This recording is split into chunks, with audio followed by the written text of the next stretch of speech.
right, everybody, welcome to the stream. And of course, welcome to the selling of the rip. My goodness, it's almost like we talked about this yesterday and the day before.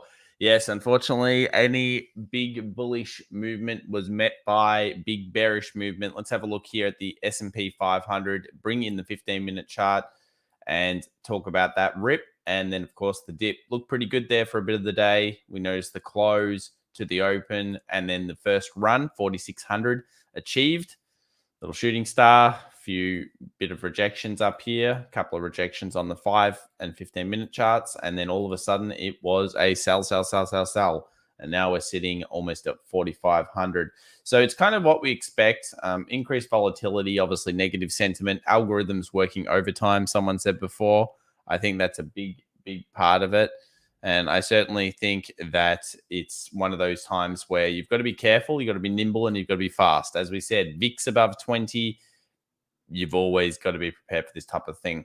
So we've got one more day till D-Day really on the SPX. So that comes down to the idea of, do we have this 20 moving average being broken and closed below? That's going to be a pretty negative signal across the board.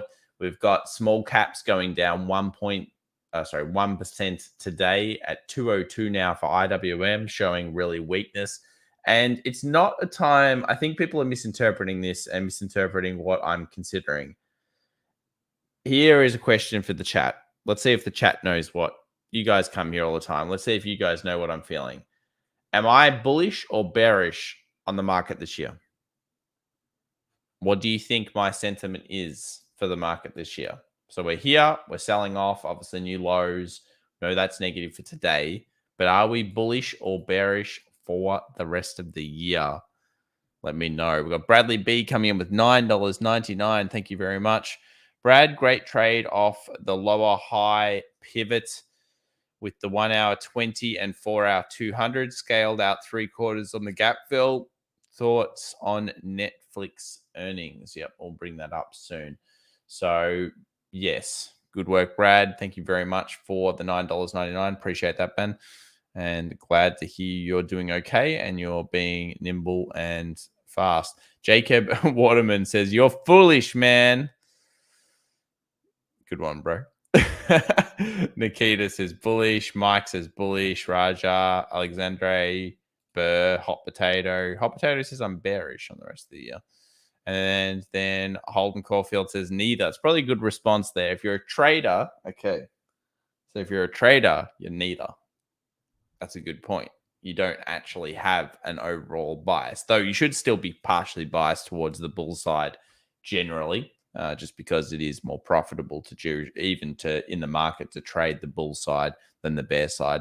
But yes, you are correct. I am bullish into the end of the year. I haven't really changed any of my opinions on any of that. Once you get corrections, you see these things as opportunity. The reality is this is all about interest rates, the Fed, some types of inflation. You know, these are some things that are in partial control. Okay. Now, why does the market go down? The market always goes down due to uncertainty or fear. So if we have fear and greed as our two emotions really in the market, or uncertainty, then we understand that once we get some kind of clarity on this situation, then we can really understand whether the market is going to, turn around or not. And I would guess, it's a guess, that the market will try to turn around once we get clarity, because that's going to be a big deal. So the S&P 500 is on its lows, but I think the more shocking thing is IWM. A continuation here to the downside, another rip, almost hits 210, goes 209, and then now has sold all the way back off to 201. So as a switch, let's just work that out. That's actually dropped 3.51% today. A fairly large sell-off here. Again, this is Wyckoff. This is a Wyckoff or Wyckoff distribution. We effectively have resistances. We had that false break, which obviously we even got involved in trades and potential positions last year. And then you now have what looks like the full distribution going through, which is pointing towards, of course, the distance here being A, similar to any other channel, pushing out and becoming B. So therefore, further sell-off pressure. It's weakness, higher volume, hard to dispute something like this. It's a fairly large chart. A few big industry panelists have been looking at it. It's kind of clear, and that's what sometimes people say, well, it's clear, it's in plain sight. Do you really think this is going to play out? Oh, it's hard to fight a 1 year distribution. 1 year for sure. Monica says already more than 400 in the chat looking for clarity. Hit the like, homies. Appreciate it. Thank you very much. And thank you for the 471 people already joining us. Appreciate this very, very much. We're definitely going to see 4,300 on the SPX in the next month or so, says Daniel. It's very possible. And if we do, then we should be able to hopefully get some kind of clarity on that being a zone of interest or a zone of support. So we know that right here, about 45.79, underneath that level will be underneath the weekly 20. And we know that underneath the weekly 20 usually does trigger to the 50, which is 4,300. And we do have good support here. And putting in clarity, let's put some clarity behind this. This price happened in October. It's not even that big a pullback. So for people that are really freaking out in the market, 10.34% is not even a proper big pullback. It's not that big. A big or decent pullback in years has been, let's go back to 2018. We had there 19.83%. That's a big pullback. That's a decent pullback. That's just on before bear territory. Over here, we have a pullback of around 12%, fairly standard. So between that 10 and 15% is quite normal. So see the pullback here, pullback down about 12.48% and a total of around 15%. So if you were to average out almost all of the pullbacks over time and you were to say, okay, I'm interested in buying the market, very rarely will the market go close to 20%. I mean, we're talking all the way from the GFC all the way through. You know, we didn't have percentages more than 20%. We had a few pullbacks, but nothing bigger than that. So you've got to remember that this isn't that huge, but in the scheme of bearish pullbacks, that's often all you get. So something like here and underneath 50, then pretty much to the max side down, you're looking at a 20%. So let's just theorize the idea of a 20% pullback. If we're still to remain in a bull market, there we are. Around 3853, 3800. And a few of you have said this, that your case scenarios are something like this. Here, worst case, 4,038.50. So that is a pretty good generalized case scenario. And to get it underneath that would take, some serious problems. And actually, you don't really want the market after that. If you are a bull, if you're a nasty bear and you want these markets to pull back, that would be pretty much after here, potentially signaling the beginning of some kind of depression-y kind of bad period, because of course the Fed wouldn't be able to support the market correctly. That's what that's saying. So pullback to here, it's a healthy pullback. Pullback a little bit underneath is still okay, maybe to this level. But anything really underneath this down here is very, very bad. And we don't expect that. We expect something like here or maybe into this zone here. Now, there are some reasons. Did you know that midterm years are some of the worst years in the market in terms of history? Let's bring up some stats here. This is, of course, the midterms. Now, a few people got annoyed at me for using this. I just think it's interesting. We should talk about it straight away here. Is that during the years of the midterms, we have relatively good pullbacks. So we had a 16%, a 7%, a 19.8%, and right now we could be looking at around a 10%. Now that's peak to trough, the worst pullback throughout the year. And then, of course, this is just the return a year later. So the return a year later, what I'm trying to get at here is that every single one of the midterm years has been backed up by a green year the next year from the bottom point. Now, here it wasn't that green. I mean, only 8.7% over here, 7.4% down. So really, the return is not amazing. But still, these percentages, they're real. It's very, very large movements. And I think that's a pretty big deal. So that's something we want to be also considering. So are we scared? No. Are we prepared? We've probably got some levels in here. This showing of the rip kind of selling off into, the end. So the rip, the big rip up has been sold off into the end. That really shows us that Wall Street is relatively committed here. I mean, they're selling the end or the close of the day. We will have some form of certainty, you would think, coming into next week, though. And this is why it's going to be tough for us to figure out exactly where this sell off. I mean, is the sell off going to be over next Wednesday coming the Fed? The Fed's going to come out, say some stuff about, okay, we're going to do this much interest rate rises. Maybe we're not going to need to do as many as we thought, whatever. That could actually be a rally point. I think we'll get some kind of basing. We'll get some signal that'll allow us to go long. But at this stage, we're not seeing it. We've got Thomas D, Canadian $1.49 super sticker. Thank you very much. And he's pretty happy with silver. Yes, silver back up again, 24.45. Thomas, finally, you're coming back.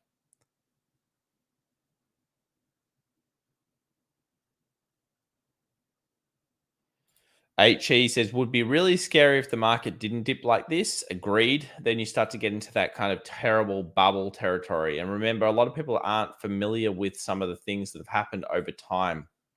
I think that's pretty important. Have a look at the Shanghai comps. Sometimes you enter markets that go vertical and then they go vertical again. We'll just quickly bring that up so people can see it. Yes, we will be doing some more stocks soon. I'm just kind of using this to show us will give us a little bit of clarity on the overall situation. So let's go over here to the Shanghai comp. We obviously have a few hits of the 3,700 at the moment, but let's just talk about this period. So what you'll notice is that the market went on some epic bull runs, and it did have pullbacks, but it got wild. So that's what you don't want in markets. All right. So what you don't want in markets is a day like this. This is a week where the market rotated 12.44%. That's an index. Okay. So it's 12.44% with long leg doji. That's the type of market that gives you horror stories at night, because 12.44%, an entire year's worth of average gains in a week with a long leg doji. Is there a greater sign of uncertainty and freakouts than something like that? Not really. And then, of course, the rest is history. Dead cat, little bit of a dead cat bounce. Obviously, a huge sell-off. The sucker rally here that creates the last buyers, and then they dumped it, and they dumped it hard. And part of that is just the huge gains that you had in a small period of time. July 14th to whatever this is over here, it was 170% or something like that. Still more than the SPX right now. Still more than SPX right now. So always put things in reality. We have had some bubbles. This isn't that many years ago. It's not like it was before the age of the internet and algorithms or anything, but it can take a long time for these things to recover afterwards. And that's what's happened to the Shanghai comp since then. So just remember, it is a real deal, and we don't want markets like that. And at this stage, we're not. Okay, let's scroll through a couple of other stocks. So we've got Apple here, down 0.72%. So it had a bit of a rally and then sold off.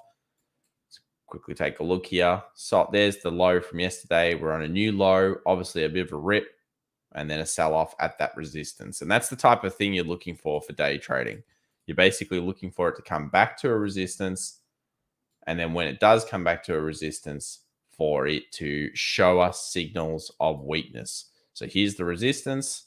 Here's the shooting star. Here's a long leg doji. Here's a new low on the small time frame, like a 1 minute, little bit of a kind of channel. Then you get the new low, and that's that sell-off that you were looking for the rest of the day. When you know what you're looking for at the key levels, you will have a better time. And I still think index trading is probably the best right now for these shorts. Jacob says this market is done. Yep, that's true. And Andrew Soa says JP won't crash the market. JP will soothe the market on Wednesday. Tend to agree with you, Andrew. And I think that's one of the things here. Tim trading. Look at the news. It's the fear of a Cold War. Yeah, I don't believe that just yet. Let's have a quick look at the news coming up here. So let's have a look. See what the general excuses are for today.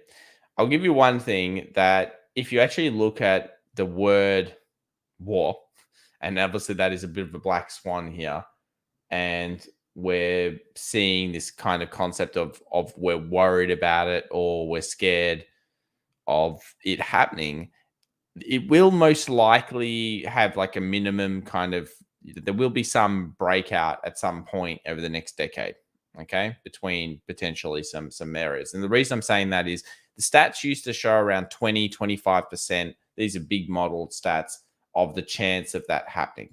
The chance has now gone up, and I think the big stats, maybe I'll bring them on the stream sometime if I get permission for them. They're around 50% chance of minor conflicts, and something like with Russia is actually very small. It's only 2% of all out, and I think it's like 20% with other countries. Okay, so I'm not going to talk about more than that, but basically there is this chance, and there is a higher chance. It's gone up almost double over the last couple of years. And that is really what we would call the black swan event for the markets. Obviously, no markets can really get through that. It is unlikely at this stage.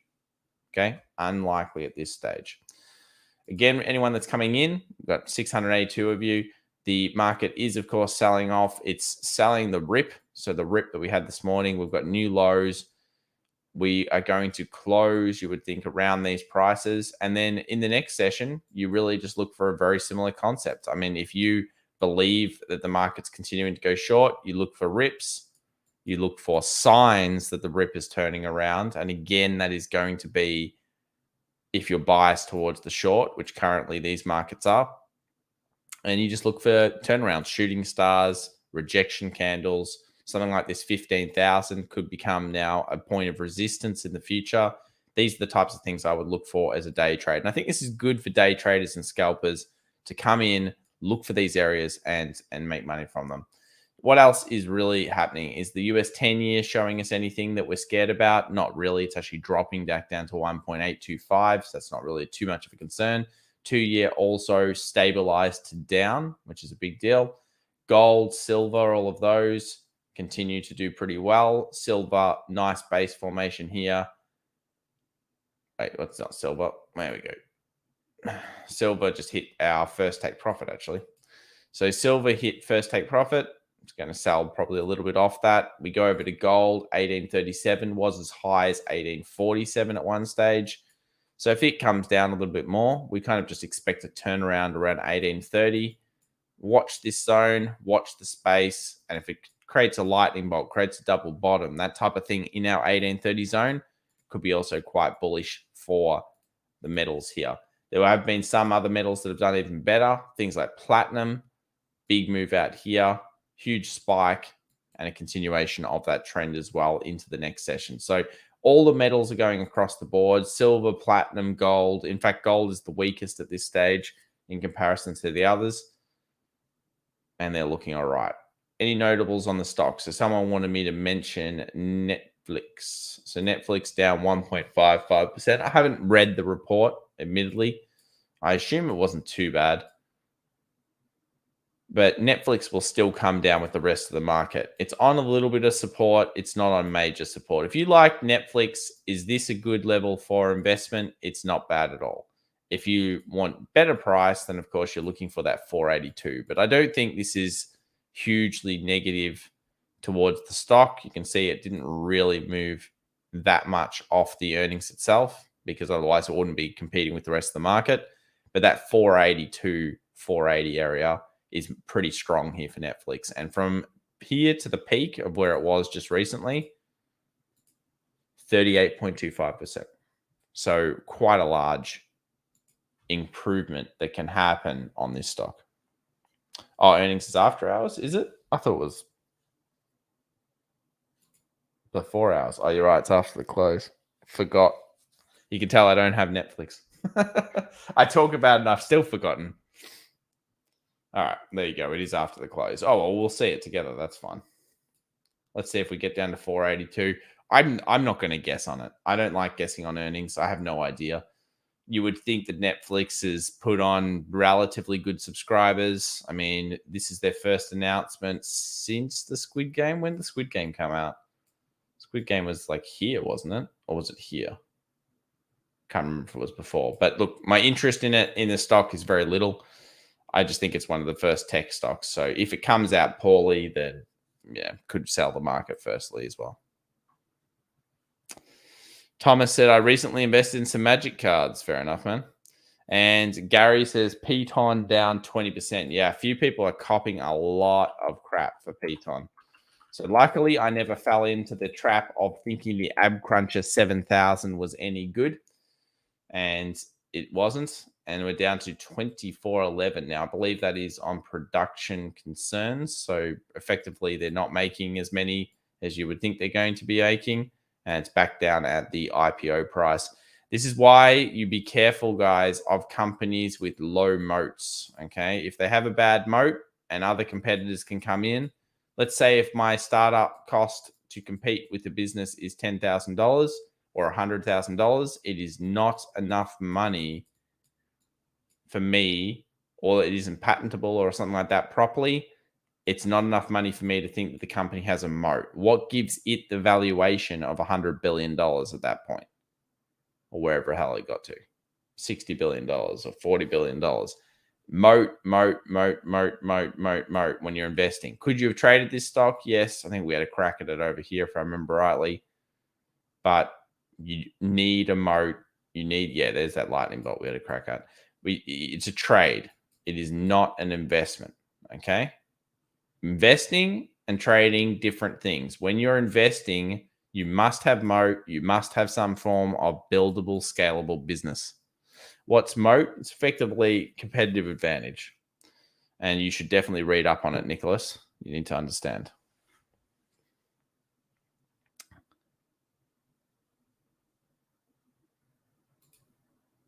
Tom W says the small moat is the problem with Carvana, Vroom, etc. Too many competitors coming into a space, including GM. Absolutely.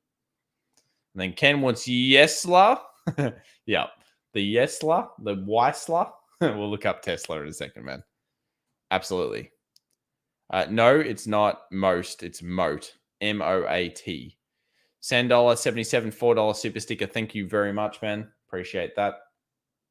Let's move over to Tesla quickly here. Still selling into the close, basically flatlining.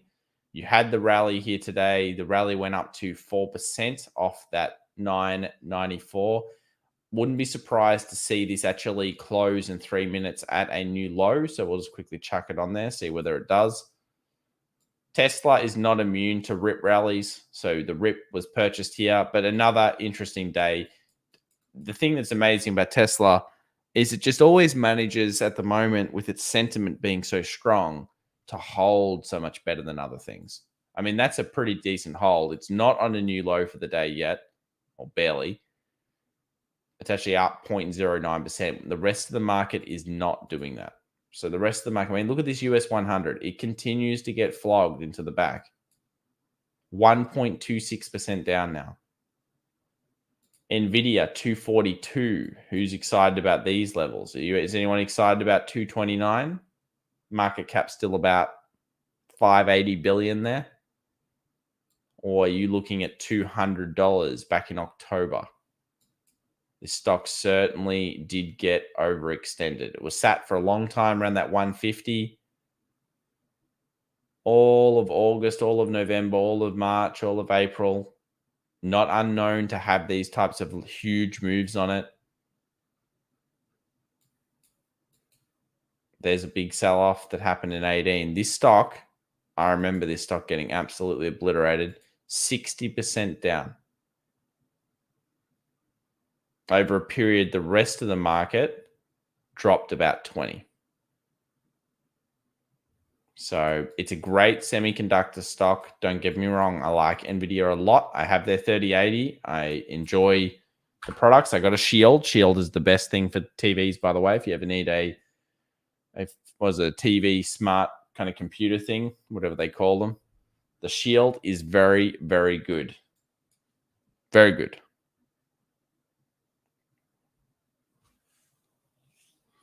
PS3 Pawn says, I am buying a ton of NVIDIA at 229. Well, at least you have a plan, PS3. That's good.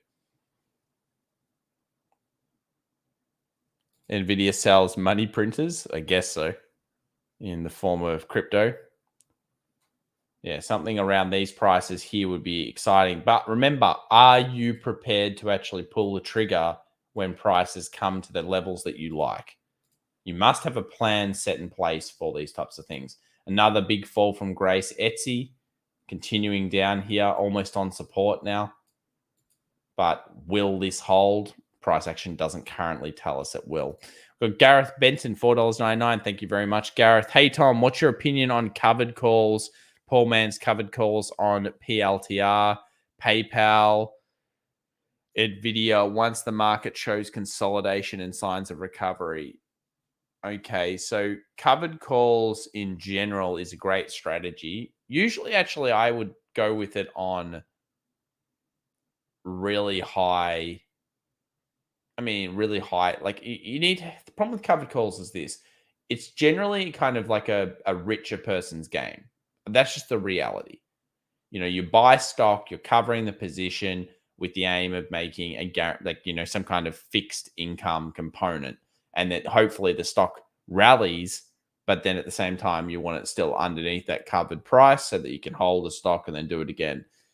I think that probably if you want to average into a stock and protect yourself a bit better and you don't have enough money, again, this is just a theoretical because you've got to be very careful with this type of strategy. You can sell puts for the amount of stock that you wanted to buy. So what we call cash covered puts.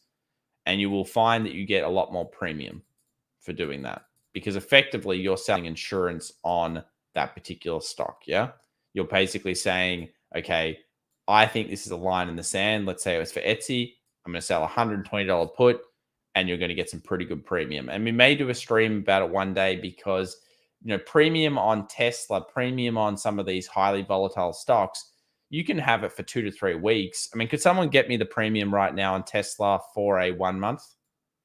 So can someone get me a 1 month strike, $1,000 premium? I wouldn't be surprised if it's sitting at 8%, 9%, 10%, something like that. $1,000 strike for 1 month away sold put. Someone give me that one. Franklin Matthew says, end up with the shares if you lose. That's correct. That's correct. You end up with the shares, and that's exactly why you need to cover it with the cash and be convinced that that is a level you want.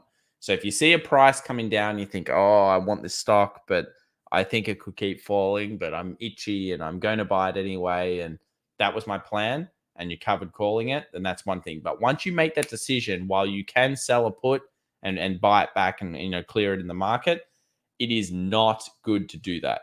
You must be confident. And I think the biggest problem with options for everybody out there is that, and I've done this for a long time, so I know most people's psychology, is they can't handle losing what they perceive as being able to have full flexibility. And you still do, but people feel trapped and they often make rash decisions thinking, right now, yes, I do that. But imagine if you go back to Square. Let's bring up Square as an example. And you sold a put at $200.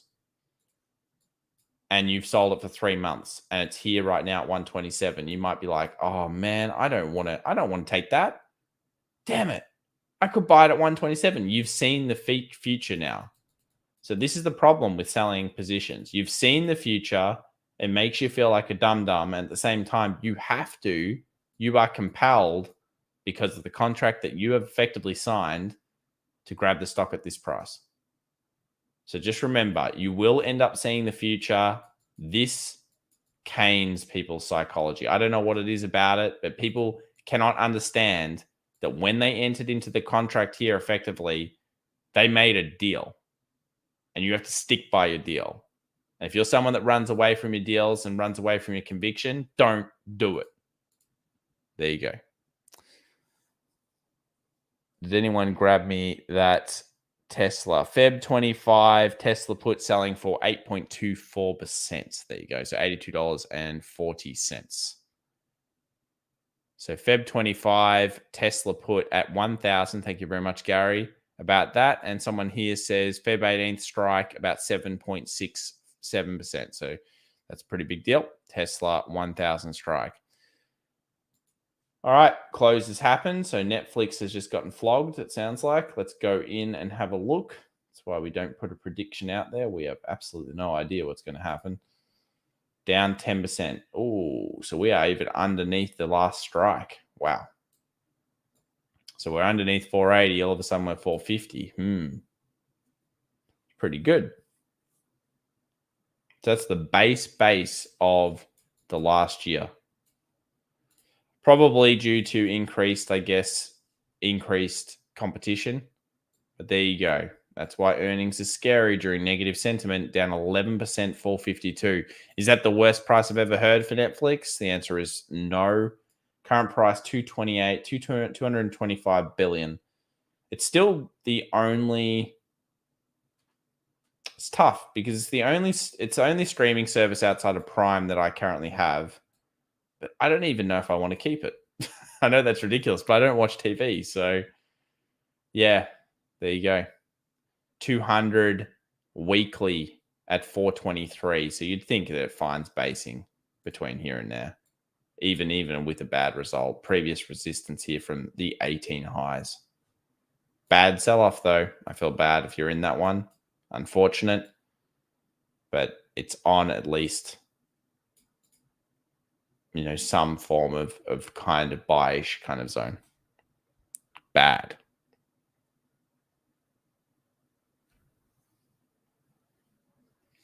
Nas down at 3.75% in the last 5 hours. Yeah. So the closes here, every market closed into the weakness. 1.46%, 1.47%, 14,800 and 4482 for the US 500. So it fell through 45 and it has continued on.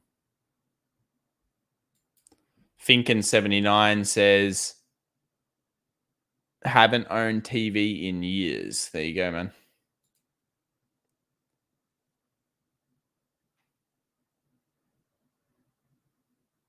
Scott Morgan says you can cancel after watching Death to 2021. Hilarious. I've actually just been watching Ted Lasso or something like that. That's an all right show. Not too bad. So yeah, market's down here, guys. Thank you very much for this 800 people joining us. It's not an easy day to digest. I understand if you're in the market. I get it because I've been there. Yeah, I know people say, "Oh, you understand." Yeah, I hate that word. Fair enough. I do sympathize with people that are feeling the pain here, and I think that's something that I really want to reiterate. I get it. It sucks. We could be seeing further downside, unfortunately, but please always remember these are what is possible, and this is the type of thing that can happen time and time again. For anyone that hasn't seen Peloton today, $24.22 was once a stock that was 167. This is what happens to hypergrowth stocks when things go wrong. Negative 87%. All right. It happens time and time again. Let me read you some examples. 3D printers, the next coming of great advices. No, it sucked. And it compared to what people thought back in 13. AI, the next second coming. Back in 2015, everyone was buying AI. It wasn't a big trade until now. It was ahead of the game. Marijuana back 2 years ago. Look at Tilray. Look at some of these stocks. Terrible, terrible stocks when you get them at the wrong price. And this isn't even the full example. Like there are some that are up like hundreds of dollars and then they come down. Lithium, the list goes on. The dot-com bubble and the dot-com boom, all of that type of stuff. Each decade, there will be 5 or 6 of these ideas. It'll be ahead of time. 2021 was the year of space. Well, how's that stock going? I'm sure absolutely hideous. Check it out. $9, guys. It's crap over here. It was crap here. It was crap here. It was crap here. And if you get stuck in space, learn from it. It's just a crap stock. There we go. Is Pete on goodbye? Unlikely the business dies completely unless they've got some kind of cash problem. I haven't looked at their balance sheet. That'll be a fundamental decision more than anything else. Tom, do you think that it looks like TDOC is bottoming out? Yeah. Look, I know I got an alert for TDOC today. It was like up 7% this morning. I'm assuming it's down now. We don't know it's bottoming out yet. There's no alert on these charts. And remember, that's the problem with the sell-off. Here, we started to get suspicious of a bottoming out. We put in our tops. We had a resistance here at 103. And effectively, we were looking for a turnaround. I'm prepared in this type of crash or this type of sell-off to, especially on hypergrowths, to watch for the base pattern, okay? Let's go over to Baba as an example. I don't know where TDOC will stop. It's getting cheaper on PS ratios, though. Baba looks to have based. All right, this is the type of thing I would be looking for in hypergrowths. Now, because it's a Chinese stock, I'm a bit scared of it just from the volatility that's in that market and the anti-market when necessary kind of events that occur.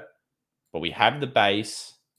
We obviously have the movement up and the close above these long leg dojis. Then we have another indecision long leg doji, and we're looking for it to breach the 20 moving average on the weekly, some of the other stages of recovery. But yes, stage one, complete. So stage one, complete for Baba. Stage two, we'll cover it here on the channel. But that's the type of thing you want to look for. The gold standard would be load up BHP on the ASX. You guys can't say I talked about this a lot last year. We talked about iron ore. You know, I'm Australian. We like brown dirt. This is our thing. That's the kind of base formation after a crash that you want to see. This is A grade. 5 ticks. That's the type of thing you want to see. And look at the rally, $48. The rest of the market, bleh. This thing, up.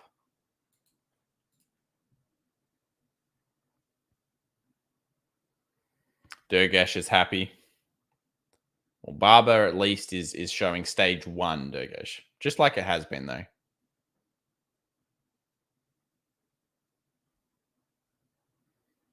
Netflix tanking. Yeah, we had a look at that before. Disney destroyed too. Ooh, let's have a look at Diz.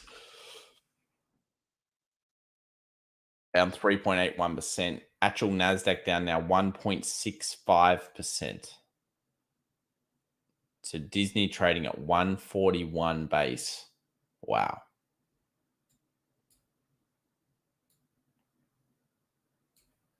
Could it be going to 130? See some significant discounts in some stocks. I mean, Disney was upwards of 202 when they announced that they would sell. Well, this was the announcement when they said, oh, we're going to literally pilfer every one of our best IPs. But I think a lot of this is also due to just people getting sick of Marvel and, of course, the Omicron stuff.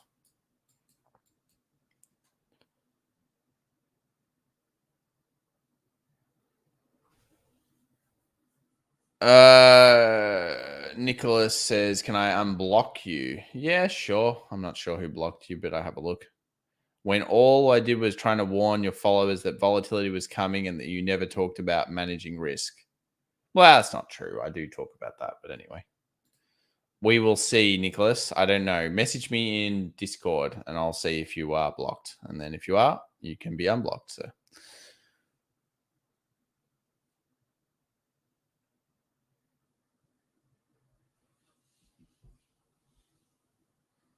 Do you think Tesla is a blue chip, Tom? Oh, well, I did order one of their cars. So does that mean it's blue chip? Look, no, I think the thing with Tesla is, well, it's already blue chip from the perspective of valuation. It makes profit, albeit with credits, and it's turning the business around. The thing I like about Tesla is that it's got a marketing machine behind it. And you know what? I've had a look at these other electric cars that these companies are bringing out. They just feel like cars. Tesla is a different feeling when you sit in it. And I think that's more futuristic and it will definitely benefit from the millennials buying it. But I'd look past the cars and just say, if Tesla can implement AI concepts, they will do well. And look, selling cars out for a year in advance is a big deal, and they're able to do it as long as they continue the AI side of things and continue the software side of things. They've got a chance of holding up pretty well and building. But I'm going to trade the stock. That's the way I look at it. Okay. I'm not as high conviction as everybody else is. That's just my opinion. I respect your high conviction if you have it, but I think it's a cool trade stock. And I love the rips and I love the trade and I think it's awesome. So yeah, that's what's up. Hot Potato Trader says, Tom, are we in late cycle as market rotation is suggesting? No. That's not my opinion, Hot Potato. Late cycle, actually, I might have a cycle thing up here. Where are we? Here we go. So these are the standard business cycles and the idea of expansion recovery and the sectors that do well. And then, of course, the peak expansion, sectors that do well. This is a little bit wrong, this particular one. I don't agree with all these sectors that come through here. But usually it's 3 to 7 years. Now, think about which year are we after the pandemic. So 2020's pandemic, 2020, we are in 2022. So at least even a minimum, you're looking at 3 years. Don't forget the stat of midterms. Midterm year, interest rate year, those two stats together cause negativity. I am not bearish on these markets due to all this stimulus, truly bearish on these markets. And I've said this several times to like here. I could be wrong, but I'm going to look here. And there are certain signals that I look for this. Anyone that's done the private mentoring would be well aware of my economic theory. And my economic theory is not what you think it is. It's based on something completely different to what you think it is. But yes, generally 3 to 7 years, unlikely that we're in a full-on epic crash at this stage. The pullback, yes. Could it be brutal? Unlikely. I still think it's going to go to certain levels that we're seeing, and tech will be most hit. Netflix down 12% post earnings. Yeah, I saw that. No worries, Nicholas. You can just send me a message, man, in Discord. We'll get it sorted. Maybe one of the mods, if you talk on it, you can get fixed up. Mark Wilkins says, hello, Tom. Found a little base with potential in this market. It's rare. Yep. Y double M, nothing to bet the farm on. All right, let's have a look at Y double M. Full Truck Alliance Co. Yep, so you are correct. You've found a base. You've found a market that's bottomed out. Obviously not a very old stock in the market. So it's been there for a little over a year. This is why I hate IPOs in America until they've had 12 months. America's best place in the world for trading, no doubt. But remember, the IPO curse is real. I wonder where Hood is right now. I might check that out. Yeah, about $10. You've got here long leg doji on the daily. Obviously, you're looking for the base formation, increased amount of volume. It's a good sign. That's the type of thing you do look for, and you are correct. There are gems in a market of weakness across the board, and this is air freight, couriers, transportation. It looks like so around $10. Breach past here, good sign. Rejection wick, be bullish above that, and be bullish above today's long leg doji. So, yep. There's some runway here for it too, and an inverse head and shoulders on the small time frame, I'm sure. Very good. Finn Bayer says ARK K. Yep, so we'll scroll through some of these stocks, then we'll get into the crypto. So ARK K up 0.16% for the day. Had the rally like everything else, hit $80 and then sold straight back off. Post markets down 0.33%. So it was really being bolstered by Tesla a little bit. And some of these stocks like TDOC and others are trying to find base at this stage. They're trying to. They haven't found anything yet. Nothing has been found. Someone asked me about Amazon before. Unfortunately, also getting hit up here. I guess we're looking at 2,900 for Amazon. Hopefully not underneath that. That would be pretty bad. So 2,900 now is held for a while.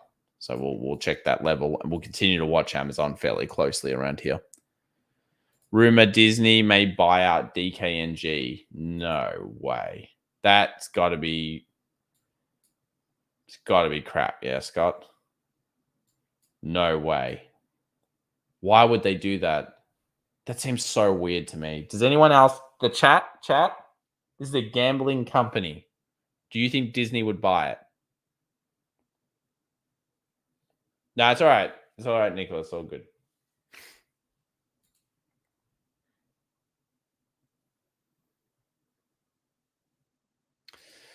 Thanks. Says, can you explain to me, despite Netflix crushing their EPS, the stock dropped 10%. This bear market sucks bad. That's what I'm going to read. Yeah, man. It look, I haven't read the report. I need to look at the full on stats for it. So what is the, I won't have the earnings in here, but tell me this. Okay, so PE ratio is obviously coming down. EPS, what was the EPS per share?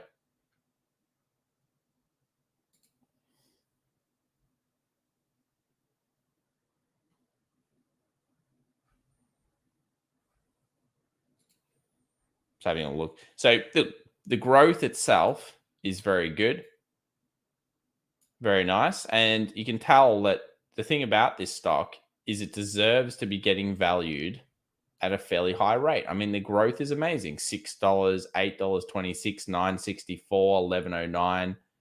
PE ratios staying very stable here. It's not like back in the days where things got ridiculously crazy or anything like that. Price to sales ratio, price to book ratio, all looking better. Still growing quite nicely here in sales. So it'll be one of the numbers they don't like. PS ratio probably a little high from median.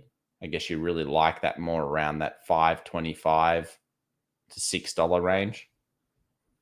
But I'd have to look at the report itself, man. In general, you have to expect the market may have said, okay, we want this EPS. There'll be another bad thing in there. Somewhere in the report, there'll be something that's bad. I don't know what it is. I haven't looked at it.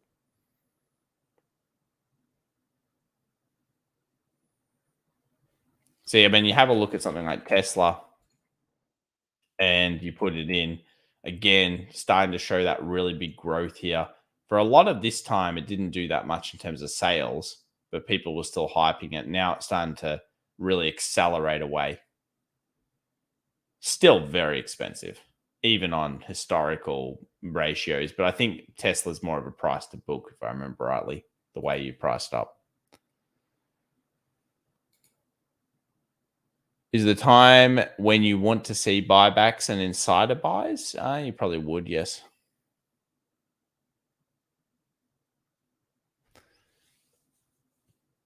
Speaking of Block, is Jack Dorsey insane? I mean, luckily I lost faith in him last year, but that Afterpay acquisition is starting to come back and bite him, isn't it? And he renamed it to Block. Is there anything else here of interest? Just be careful on these meme stocks. Any rips pretty much will be met by selling, I feel. These for 2021, they were an interesting time, but the rallies have now come out of the markets. Just some good basing that's forming here. Hyundai, this is one from the private community. Been looking at this for a while. I just thought I'd bring it up. It's just an interesting one. In the time of uncertainty in the market, you do have this incredible sideways stock here. And if it's able to breach through, it could be a very interesting zone. So that might be of interest. DKS almost rallied through, as you can see. Very good resistance here at that 117, 118 level. Thought I'd bring it up. This is Dick's Sporting Goods.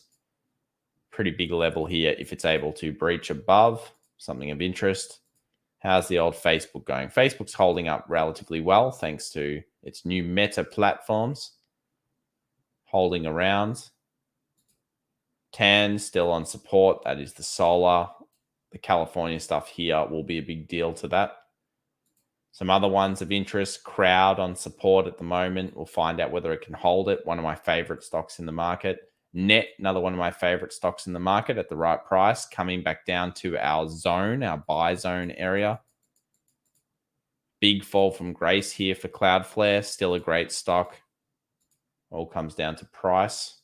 And the other story, of course, Netflix really down hard. And you'll notice the Chinese stocks not doing so badly. So something like Tencent, big bullish move. These are forming bases. They have been for a while. All right, let's move over to crypto. So we'll go with Bitcoin here, 42,487. Very good day for crypto, considering. I mean, the US stock market continues to fall here. It's down 1.81% now. US 100, US 500 down 1.36, and US 30 down 1%.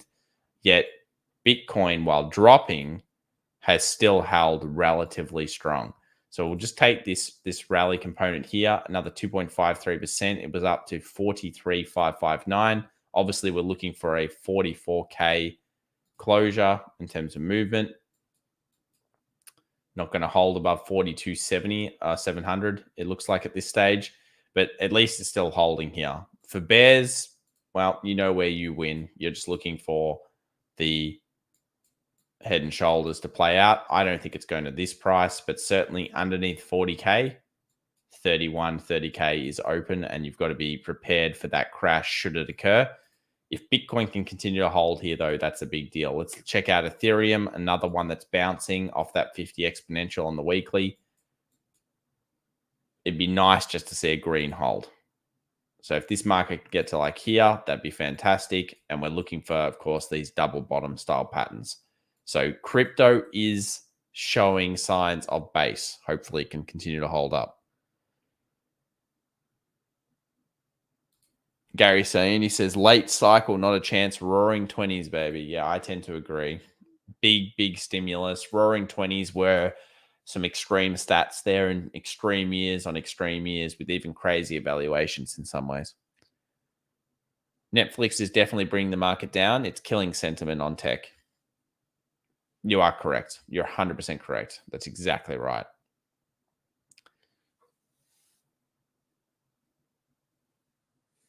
Nicholas, I'll read your comment. It says posted something from Data Trek Research. I think it's important to get the word about this. If you post me in Discord, then I can have a look.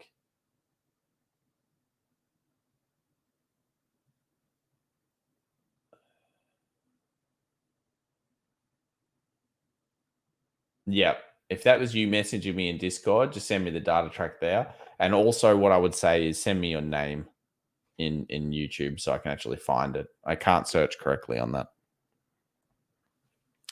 Posting in comments won't help me.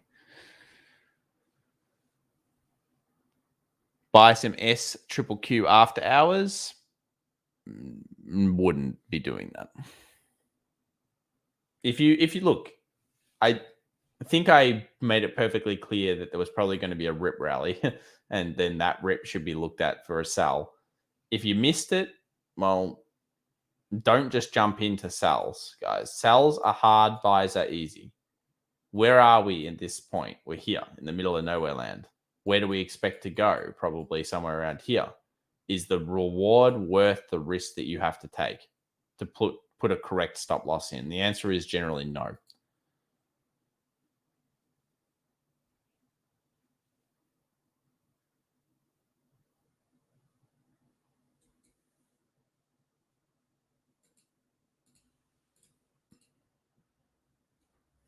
$500 likes. Let's go. Thank you very much. Appreciate that.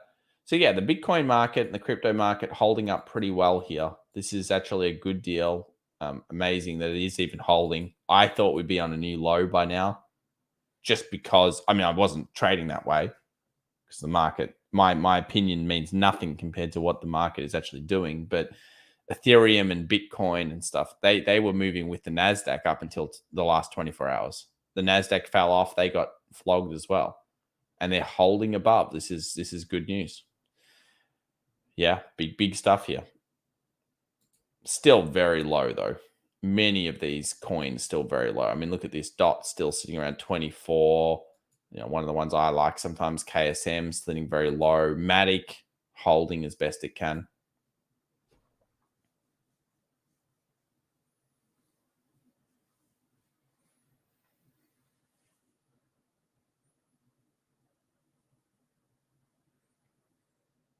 Okay, so the research he's talking about is that people need to be mindful that when markets are declining, just because they're declining doesn't mean they can't have other big days. So basically the idea is that, when markets are falling, you might think the worst is over here, but they can still do another 5% in one day. So I think really what Nicholas is trying to say is there's always this risk of incredible volatility anywhere through a cycle. And anyone that goes back through history would recognize that this is the case. Usually you get a lot of your biggest sell-offs near the end, actually, of the big rally down. So these are some big sell-off days. I mean, here's a huge sell-off day, obviously the rip rally and then the big sell-off again. Let's scroll back to 2018, do some learnings from there. You'll notice that there are some large sell-off candles that occurred throughout the sell-off. So this might look like a huge one. Oh, we're cheap. It can't go any lower. Well, it did, and you still get big days. Yep. It's actually very rare, though, to see a 7% down day, Nicholas. Very, very rare. We don't usually see that. VIX sitting at 25.58 after hours.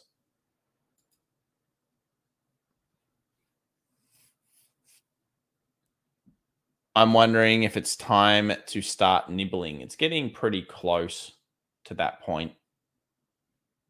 I mean, here's the Nasdaq, 13% down, currently sitting down about, 12%. Depends on your scenario, your time horizon, but that's a fairly significant discount now. 12.33% from the peak, 13.83% here.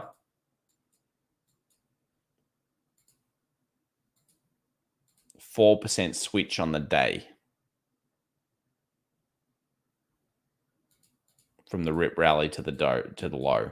14,000, the next kind of stop after that, you would think. Now, if the S&P 500 is going towards the 50, the problem with tech is going to be it's leading the charge. So we could see a 14K number.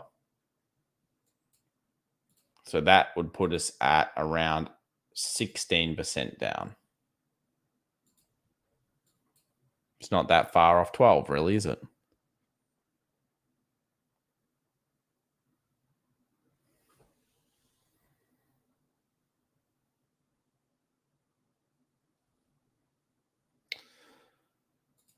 Silver up, but hitting resistant, yet miners are down. Yep, silver's only up 1.25%.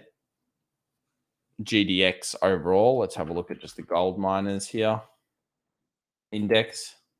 Big rally on it in the previous session. Probably expect it to come down here and then look for a bounce. So that's why, because gold rallied and then gold's coming back down to that 1830 kind of area. And then hopefully looking for that second rally up to 35. Not too concerned about that. Do you think we sell tomorrow? I think we probably buy up. Maybe a little bit of sell into buy up.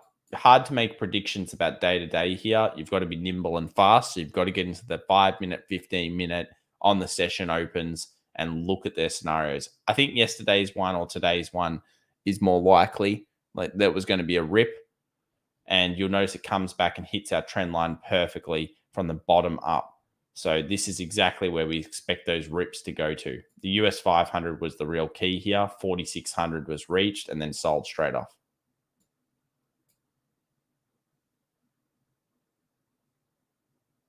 Kevin N says the NDX weekly 50 MA is at 14,712. It's not going to blow past that and continue.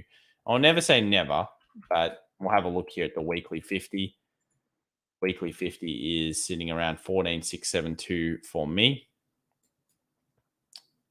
I think more importantly, monthly pivot sitting around 14,583. It can easily get past this 50. It's done it several times. This 50 is not as solid as you think for the Nasdaq. The S&P 500 50 might be pretty solid. But when the Nasdaq chooses to sell off, it can get pretty brutalized. TRK says, crazy how good your trend lines work. It's the community trend line.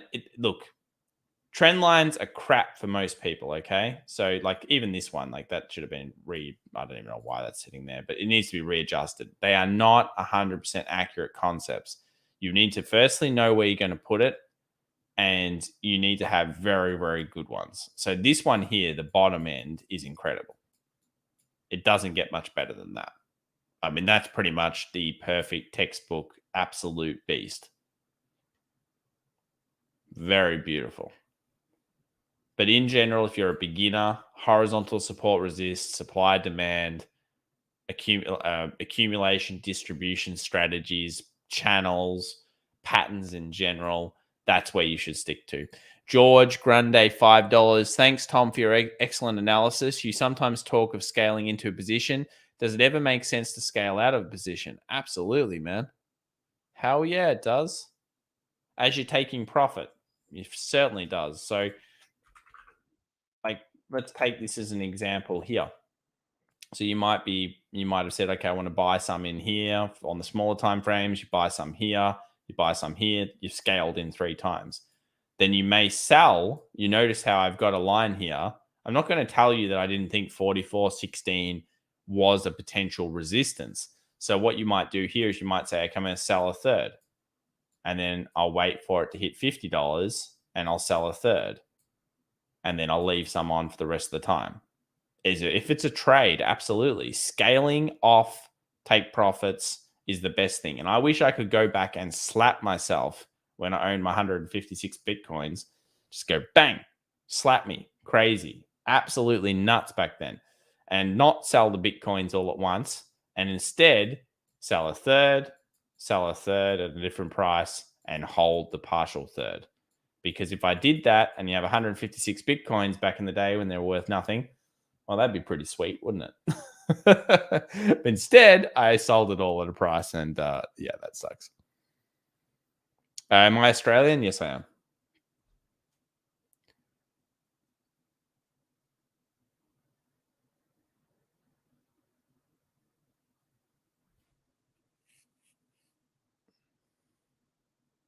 Mark Wilkins says, the once terrible VZ holding up well. The once terrible? You mean the always terrible Verizon? Yeah, telecommunications holding up relatively well, but still just horror stocks. All about the div, certainly not the growth. I really don't like these stocks. Been years of disappointment in the Verizons and the AT&Ts and those types of things.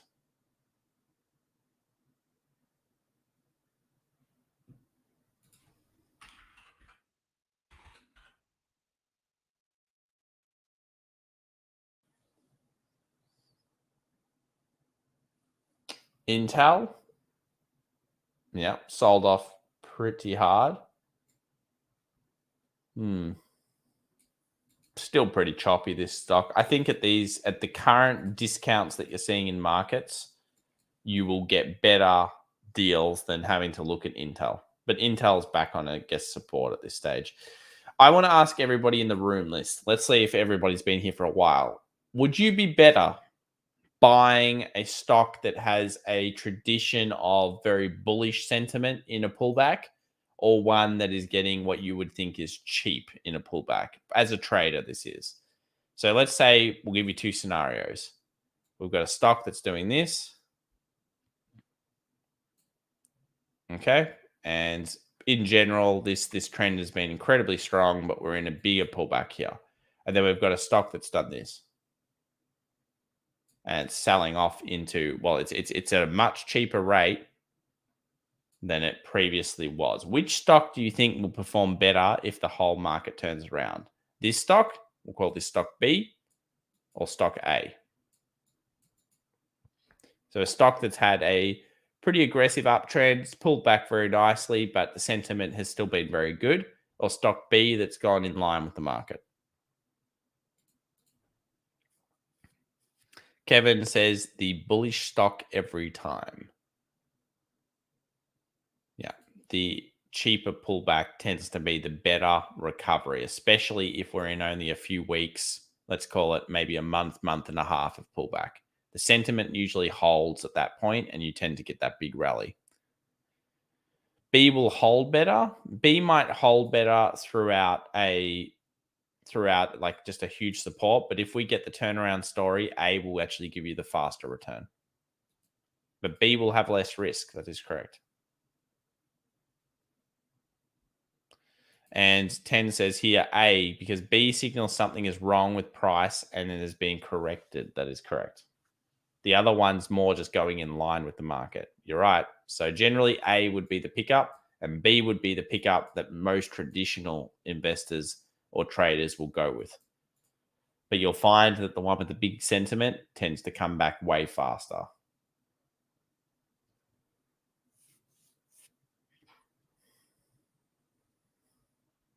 All right, guys. Well, look, I think that probably brings us to the end of the stream. I know it's a bit sad when you're looking at markets and they're down like they are right now, but you have to think, yes, this looks terrible. Is there any new news at hand? Next Wednesday, we're going to find out what the Fed has to say. The market's throwing basically a fit coming into that. We are seeing sell-off, but luckily for us, we have technical analysis to show us some of the bigger key supports. So we've obviously got our S&P 500, we've got our weekly 50 exponential moving average, and we've got some cool key zones for us to look at. We will look for supports. We haven't found it yet. That's the problem. If you're selling the market, well done to you today. If you're looking at selling it here, I don't know, probably not worth it, but that's up to you. Make your own decisions and do whatever you want with your own trading systems. And we'll find out how this week ends. I think most rallies will be met by sell-off at this stage, but we'll be looking for the lightning bolt. We'll be looking for the double bottom and the turnaround story. So if you've enjoyed today's stream, please remember to subscribe. Smash that like button, does help us out. I'll have a video coming a little bit later on today. And just so you know, the Sunday video, the one we do, which will be Saturday in America, the weekend video, may be slightly later this weekend. But I will still be putting it out as per usual. So this ends and concludes the live streams for the week. We appreciate it so much that you guys trust us, come in, chat with the community, get into the Discord, click the link in the description if you're interested in getting to our free Discord and having a chat with the indices guys there, and a lot of pretty good traders in the free room. And obviously there's the private room as well. And it'll be great to have you there. Thank you so much. No, I'm not going fishing. Something else, this family thing. BTC looking scary. BTC just dropped hard, didn't it? Wow. Nasty, nasty. Man, that happened in the last like 2 minutes. Yeah, literally. Bang, bang. 42 into 41.5.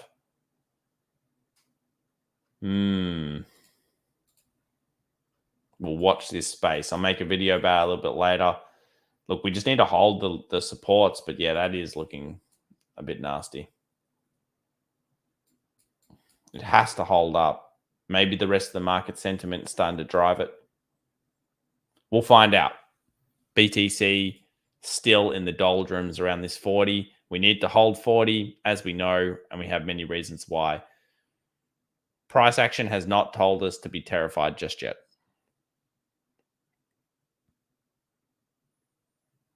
Kunal says, I'm just waiting for my paycheck to be deposited to my brokerage account, lol. Oh man, that must be a painful thing if you've got itchy fingers and you want to grab something. All right. Thanks so much, everybody. Catch you for now, and we'll see. And some Jimmy says, Netflix tanking overvalued, man. Yeah. All right. Catch everyone. Bye for now.